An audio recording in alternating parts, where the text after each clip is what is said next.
வணக்கம் மக்களே, நான் உங்கள் கண்ணன். ரொம்ப நாள் கழிச்சு உங்களை சந்திக்கிறேன். ரொம்ப மகிழ்ச்சியாக இருக்குது. இன்றைக்கி நான் என்ன பேச வந்திருக்கேன்னா, உங்களுக்கே தெரியும், டைட்டிலே பார்த்துருப்பீங்க. சினிமா பேருக்கு ஏளனமாக தெரியும். சில பேர்த்துக்கு ஒரு லைஃப் சேஞ்சிங்காக தெரியும். என்னை பொறுத்த வரைக்கும் சினிமா என்டர்டெயின்மெண்ட் மட்டும் இல்லாமல் இம்பேக்ட்ஃபுல்லான விஷயங்களும் சினிமா கற்றுக் கொடுத்துருக்கு. எனக்கு லைஃப்லேயும் சரி, எஜுகேஷன்லையும் சரி, எல்லா விதத்துலேயும் இந்த சினிமான்னு ஒன்று நிறையவே கற்றுக் கொடுத்துருக்கு. அதில் ப்ரான்ஸ் அண்ட் கான்ஸ் இருக்க தான் செய்யுது. ஒரு விஷயத்துலேயும் தான் இருக்குது, கெட்டதும் இருக்குது. அது அளவாக தாண்டா அது எப்படி யூஸ் ஆகும்னு நம்மளுக்கு தெரிஞ்சிருக்கணும். அப்போ தான் அது ஒரு விஷயமாக நம்மளுக்கு தெரியும், நல்ல ஒரு விஷயமாக நம்மளுக்கு தெரியுமா. நிறைய பேர் என்னென்னமோ படம் பார்த்துருப்பீங்க. தளபதி ஃபேனோட படத்தில் நிறைய விஷயங்கள் கற்றுக்கிட்டேன்.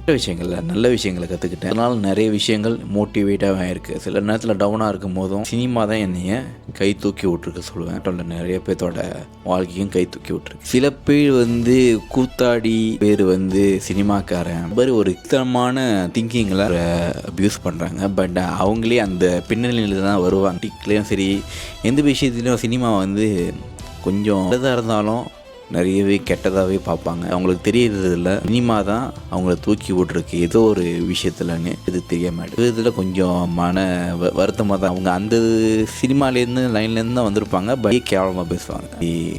என்னால் ஏற்றுக்க முடியல. இப்போ ஏற்ற முடியும், ஆனால் என்னால் ஏற்றுக்க முடியல. ஏன்னா சினிமாவை எப்படி லவ் பண்ணுறேன்னு எனக்கு தான் தெரியும். வீரை கொடுத்து வேலை செய்கிறவங்க சினிமாலன்னு நிறைய பேர் இருக்காங்க. காசு இல்லாமல் ப்ராஃபிட் பண்ணாமையே தனமாக அதுக்காக பேஷனேட்டாக இருக்கிறவங்க நிறைய பேர் இருக்காங்க. நிறைய இளைஞர்கள் இருக்காங்க. அவமதிக்கிறது எந்த விதத்தையும் நியாயமே இல்லை. அது மட்டும் இல்லாமல் இந்த ஒரு துறையையும் நம்ம கீழ்த்தனமாக பார்க்குறது சரியே இல்லை. ஏதாச்சும் ஒரு மூவிஸ் கண்டிப்பாக சொல்கிறேன், ஏதாச்சும் ஒரு மூவி வாழ்க்கையை திருப்பும் முனையாக அமைஞ்சிருக்கும்.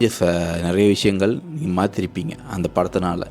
என்ன படமாக இருக்கலாம், உங்களுக்கு பிடிச்ச படமாக கூட இருக்கலாம். ஸோ பார்த்திங்களா, இந்த சினிமா உங்கள் லைஃப் சேஞ்சராக கூட ஆகலாம். இளைஞர்கள் நிறையவே பேஷனேட்டாக டேலண்டடாக ஒரு விஷயங்கள் செய்கிறாங்க கலைத்துறையில். உங்களுக்கு நல்ல வாய்ப்பு கிடைக்கணும்னு நான் வேண்டிக்கிறேன். ஏன்னா நிறைய பேருக்கு வாய்ப்பு கிடைக்க மாட்டேது.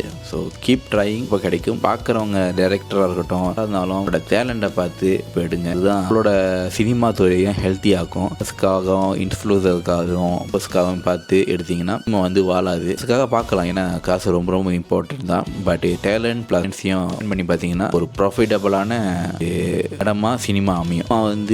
சாதாரண இல்லைங்க. இதுலேருந்து நிறைய பேர் நல்ல ஒரு தலைவர்களாக இருக்காங்க. பார்த்தீங்கன்னா நம்ம தளபதியும் பொலிட்டிக்ஸில் இருக்காரு. அதுக்கு முழுக்க காரணம் என்ன சொல்லணும்னா சினிமா தான். அது மட்டும் இல்லாமல் நிறைய விஷயங்கள் நல்லதும் செஞ்சுருக்காரு. ஸோ ரெண்டு கலந்து இருக்காரு. ஸோ கண்டிப்பாக அடுத்த விஷயங்கள் பார்ப்போம். அவரோட பொலிட்டிக்கல் சார்ந்து இந்த சினிமாவை நம்ம நேர்மையாக ஓக்கிங்காக உழைச்சா கண்டிப்பாக முன்னேற முடியும். சில டவுன் பேக்கும் இருக்குது. அதுலேயும் டிக்கல் சார்ந்து சினிமா பொலிட்டிக்ஸ்னு சொல்லுவாங்க. ஸோ அது அடுத்த சாப்டரில் பார்ப்போம். கண்டிப்பாக சப்ஸ்கிரைப் பண்ணி வச்சுக்கோங்க. நிறைய வீடியோஸ் நம்ம டாப் டக்கர் சேனலில் வரப்போகுது. ஸோ கண்டிப்பாக ஸ்டே டியூன் பண்ணுங்கள். அடுத்த வீடியோவில் பார்ப்போம். அத்துடன் நன்றி, வணக்கம் மக்களே. நான் உங்கள் கண்ணன்.